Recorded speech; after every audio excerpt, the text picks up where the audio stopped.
1, 2, 3, come on! Hello student, कैसे हैं?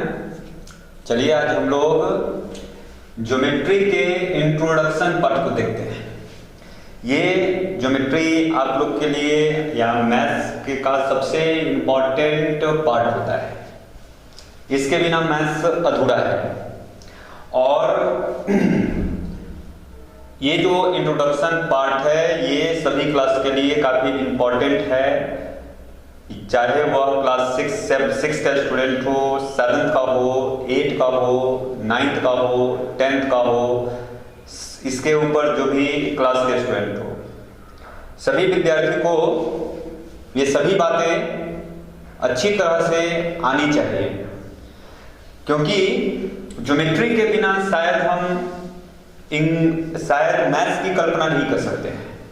तो ज्योमेट्री को बहुत बारीकी से समझने की आवश्यकता होती है और इस पर जितने भी आधारित प्रश्न होते हैं उसे हम तर्क के सहायता से अर्थात अपने IQ की सहायता से हम उसको सॉल्व करते हैं, क्योंकि इसमें किसी तरह का फॉर्मूला नहीं होता है जिस फार्मूला को हम जिस फार्मूला का यूटिलाइज कर हम क्वेश्चन को सॉल्व कर लें, जिसमें कुछ वैल्यू दिए होंगे जिसमें हम जो फार्मूला यूज करें जिसमें उस वैल्यू को पुट करके हम क्वेश्चन को सॉल्व कर लें।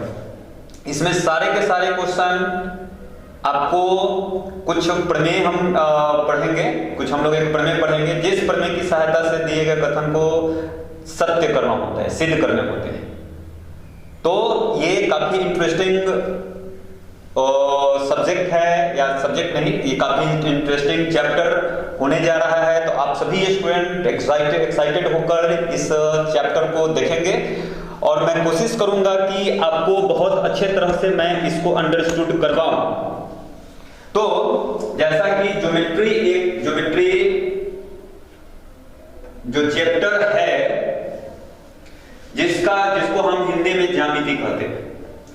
ज्यामिति जो है दो वर्ड, यूनानी भाषा के दो वर्ड से मिलकर बना है, जियो और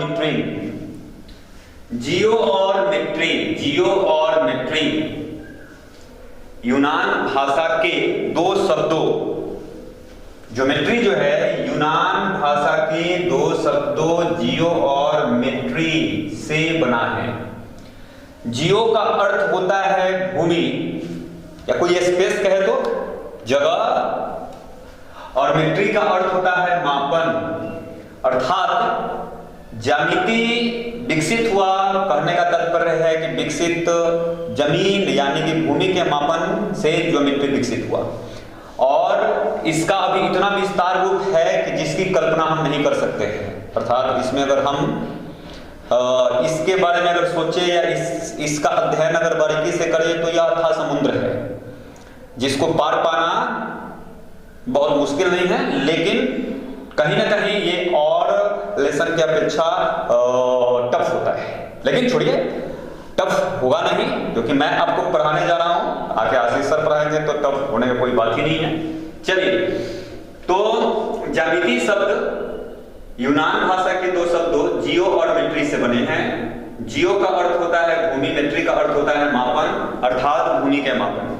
यानी प्राचीन काल में यूनानियों ने कुछ प्रॉब्लम आए, जैसे भूमि से मापने से संबंधित समस्याओं को हल करने के लिए उन्होंने ज्योमेट्री जो है विकसित किया। हर एक बुक में ज्योमेट्री से रिलेटेड बहुत सारे इतिहास है, उस इतिहास को मैं आपको बताऊंगा नहीं, वो आप इतिहास खुद ब खुद एक्सरसाइज में पढ़ेंगे। अपने बुक का कंटेंट लेंगे, बुक के ज्योमेट्री चैप्टर को स्टार्ट करेंगे और उसमें का जो भी एक्स्ट्रा कंटेंट है वो आप पढ़ेंगे। मैं यहाँ कुछ टॉपिक लिखा हूं जो कि आज के वीडियो में या आज के लेक्चर में इन सभी टॉपिक पर डिस्कस करेंगे।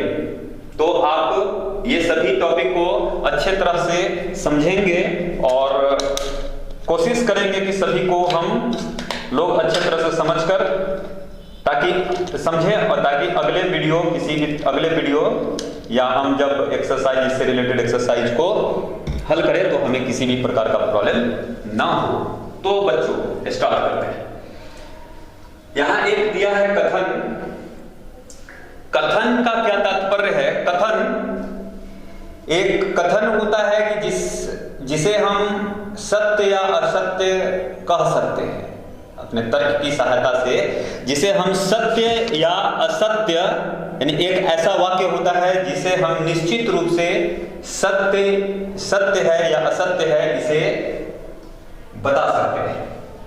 कहने का तात्पर्य है कथन क्या है? तो एक ऐसा वाक्य है जिसे हम सत्य या असत्य जो है कह सकते हैं, निश्चित रूप से सत्य और असत्य उसे कहा जा सकता है। एग्जाम्पल के तौर पर हम समझते हैं, जैसा कि त्रिभुज के तीनों कोणों का योगफल 180 डिग्री होता है। एक कथन, त्रिभुज के तीनों कोणों का योगफल 180 डिग्री होता है। तो यह कथन को हम सत्य या असत्य के कैटेगरी में डाल सकते हैं, या सिंपल ऐसा समझें कि वैसा वाक्य जिसे हम सत्य या असत्य की कैटेगरी में डाल सकते हैं, यानी सत्य है या असत्य है हम कह सकते हैं, वैसे वाक्य को हम क्या कहेंगे? तो कथन कहेंगे। तो कथन क्या है? एक ऐसे वाक्य हैं जिसे हम सत्य या असत्य के कैटेगरी में पुट कर सकते हैं, डाल सकते हैं। बात को ध्यान रखेंगे, उसे हम लोग कथन कहते हैं। तो कथन तो समझ में आ गया। प्रमेय को ही हम लोग साध्य भी कहते हैं, और प्रमेय एक ऐसे इंपॉर्टेंट कथन है जिसकी सहायता से हम बहुत सारे समस्याओं को हल करते हैं। तो इसको समझते हैं। प्रमेय क्या है? तो प्रमेय एक ऐसा कथन है जिसे हम तर्कक रीजनिंग, यानी कि एक होता है जिसे हम तर्कक कहे तो निगमनिक तर्कक की सहायता से हम सिद्ध कर सकते हैं। निर्मनिक क्या एक ने हमने स्टेप बोला, निगमनिक तर्कक की सहायता से जिस कथनों को निगमनिक तर्कक की सहायता से क्या कर सकते हैं? सिद्ध कर सकते हैं, उसे हम लोग क्या कहते हैं? तो प्रमेय कहते हैं। प्रमेय का तात्पर्य हो गया, देखिए, एक ऐसा कथन जिसे हम सत्यापित कर सकते हैं उसे हम लोग प्रमेय कहते हैं। कुछ फंडामेंटल बातें होती है जिसकी सहायता से हमें इस प्रकार के कथन को यानी प्रमेय को सिद्ध करने होते हैं। जैसे कुछ फंडामेंटल बात को ध्यान रखते हुए हमें ध्यान रखना है कि ऐसे कथनों को सिद्ध करना है। तो जिस कथन को हम किसकी सहायता से? तो निगमनिक तर्कन की सहायता से क्या कर सकते हैं? सिद्ध कर सकते हैं। वैसे कथन को हम क्या कहते हैं? तो प्रमेय कहते हैं। उपप्रमेय क्या होता है? तो उपप्रमेय एक ऐसे कथन होते हैं जो किसी प्रमेय की सहायता से सत्यापित होते हैं। यानी किसी प्रमेय की सहायता से अगर हम किसी कथन को सत्यापित करते हैं तो वैसे कथन को उपप्रमेय कहते हैं, जिसको इंग्लिश में कोरोलरी कहते हैं। प्रमेय को इंग्लिश में हम लोग थ्योरम कहते हैं। तो ये सभी इंग्लिश मीनिंग भी आप इसके याद रखेंगे। अब हम लोग अगले टॉपिक पर चलते हैं जिसको हम लोग बिंदु कहते हैं। देखिए, बिंदु क्या है? बहुत सारे बुक हैं जिसमें आपको बहुत सारे डिफिनीशन मिलेंगे। बहुत सारे बुक में आपको ये डिफिनीशन मिलेगा कि एक ऐसी आकृति जिसकी न तो लंबाई होती है, न ही चौड़ाई होती है, न ही ऊंचाई होती है, वैसे आकृति को हम बिंदु कहते हैं। थोड़ा सा इसको अच्छा से समझें। जैसे अगर हम पेन ले, उसके पेन को अगर हम एक सादा पेपर पर एक बस उसको उसके नोक से अगर हम एक आकृति बनाएं तो जो आकृति होगा उस आकृति को हम पॉइंट कहेंगे। उस आकृति को हम क्या कहेंगे? पॉइंट कहे तो बिंदु। तो बिंदु एक ऐसी आकृति है, एक ऐसी ज्यामितीय आकृति है जिसकी सहायता से हम क्या कर सकते हैं? बिंदु एक ऐसी ज्यामितीय आकृति है जिसकी न तो लंबाई होती है, न ही चौड़ाई होती है और न ही मोटाई होती है। ये बहुत एक छोटा सा पार्ट होता है। पेंसिल का नोक अगर हम किसी कॉपी पर या कहीं हम एक नोक से हम एक चिन्ह मतलब एक क्या उसको कहे तो दाबते हैं, प्रेस करते हैं, तो जो आकृति हमें प्राप्त होगी उस आकृति को हम लोग पॉइंट कहेंगे। इंग्लिश में पॉइंट कहते हैं, हिंदी में बिंदु कहते हैं। तो ये जो आकृति है, ऐसे आकृति को हम बिंदु कहेंगे। बिंदु को प्रायः हम लोग इंग्लिश अल्फाबेट के कैपिटल लेटर से डिनोट करते हैं। जैसे यहाँ हमने ए दिखाया, एक पॉइंट हमने लिया जिसको हम कैपिटल ए लिखते हैं। ये कैपिटल ए इस बिंदु को रिप्रेजेंट करते हैं इंग्लिश अल्फाबेट के कैपिटल लेटर द्वारा। तो हमने इस बिंदु को कैपिटल ए से रिप्रेजेंट किया। अगर हम कोई बिंदु लेते हैं जिसको बी लिखते हैं तो कैपिटल बी लिखना है। यानी किसी बिंदु को हम इंग्लिश अल्फाबेट में 26 लेटर होते हैं, 26 लेटर से किसी भी लेटर द्वारा हम डिनोट कर सकते हैं, बशर्ते वह लेटर कैपिटल होने चाहिए। तो चलिए, बिंदु से रिलेटेड बात हमने समझा। अब हम रेखाखंड देखते हैं जिसको इंग्लिश में बोलते हैं लाइन सेगमेंट। तो रेखाखंड क्या है? किन्हीं दो बिंदुओं को मिलाने वाली आकृति, किन्हीं दो बिंदुओं को मिलाने वाली जो ज्यामितीय आकृति होती है, दो बिंदुओं को मिलाने वाली जो आकृति होगी, या जब हम किसी दो बिंदु को, दो भिन्न बिंदुओं को मिलाते हैं तो इससे जो आकृति का निर्माण होते हैं उस आकृति को हम रेखाखंड कहते हैं। तो फिगर में जैसा कि हम देख रहे हैं, ए से हमने बी को मिलाया, वो भी एक ही सीधी रेखा से होनी चाहिए। ये नहीं कि ए से बी को हम, यानी कि ए से बी के बीच का जो सबसे निकटतम दूरी होगा तो वही दूरी इस ए बी रेखाखंड को रिप्रेजेंट करता है। तो हमें ए बी रेखाखंड अगर दर्शाना है या लिखना है तो हम यहाँ ए बी लिखकर इस पर एक लाइन को खींचेंगे। इस बात का बिल्कुल ध्यान रखें, दोनों में से किधर भी एरो का साइन नहीं होगा। तो ये ए बी रेखाखंड हो गया। बहुत जगह आपको एल ऑफ ए बी लिखा मिलेगा, यानी कि ए बी रेखाखंड का लंबाई 5 अगर सेंटीमीटर है, इसका मतलब ए से बी के बीच की दूरी 5 सेंटीमीटर है।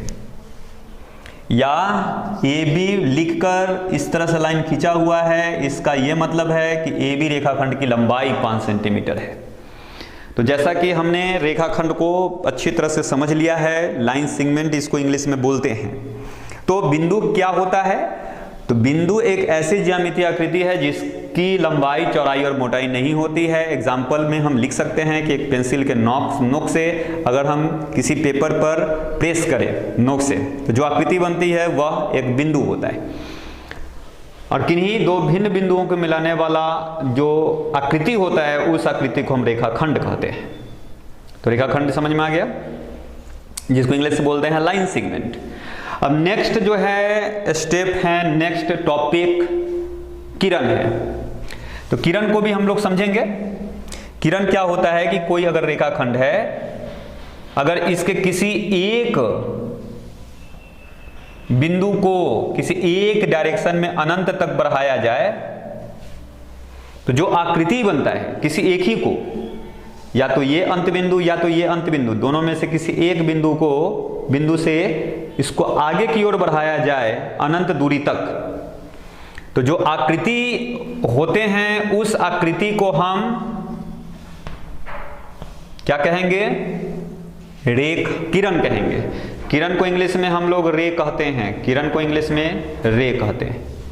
किरण को इंग्लिश में रे कहा जाता है, तो उसको हम लोग रे कहेंगे। इस बात का थोड़ा ध्यान रखें कि अगर किरण को हमें दर्शाना है तो ए बी लिखकर ऐसे एरो देने होंगे। इस बात को थोड़ा सा बारीकी से समझने का अगर हम लोग प्रयास करें तो ये ए बी लिखा हुआ है, किरण ए बी, तो इसका मतलब ए से स्टार्ट है तो ए अंत बिंदु होगा। यानी कि जिस बिंदु से हम आगे की ओर बढ़ा रहे हैं उसको हम लोग हमेशा दाईं तरफ लिखेंगे और उसके ऊपर एरो का साइन रहना जरूर चाहिए। मतलब ए बी लिखकर ऐसे देने का मतलब बी से आगे की ओर बढ़ाया जा रहा है। अगर हम लोग बी ए लिखकर एरो देते हैं इस तरह, तो ये अलग बात को रिप्रेजेंट करेगा।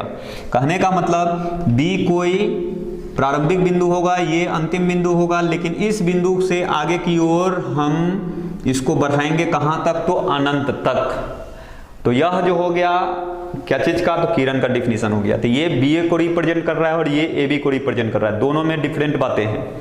ए से स्टार्ट है, इसका मतलब यहाँ अंत बिंदु, इसको आगे की ओर नहीं बढ़ाया जा रहा है, और बी पर एरो देने का मतलब बी से आगे की ओर बढ़ाया जा रहा है, और बी ए लिखा हुआ है यानी बी पर अंत है, और ए पर एरो होने का मतलब ए को आगे की ओर बढ़ाकर अनंत दूरी तक ले जाया जा सकता है। और इस बात को याद रखें, एरो होने का मतलब इसकी लंबाई निश्चित नहीं होती है, जबकि हम कह सकते हैं रेखाखंड, यहाँ से यहाँ तक रेखाखंड है तो रेखाखंड की लंबाई निश्चित होती है, जबकि किरण की लंबाई निश्चित नहीं होगी। चलिए तो अब नेक्स्ट रेखा देखते हैं।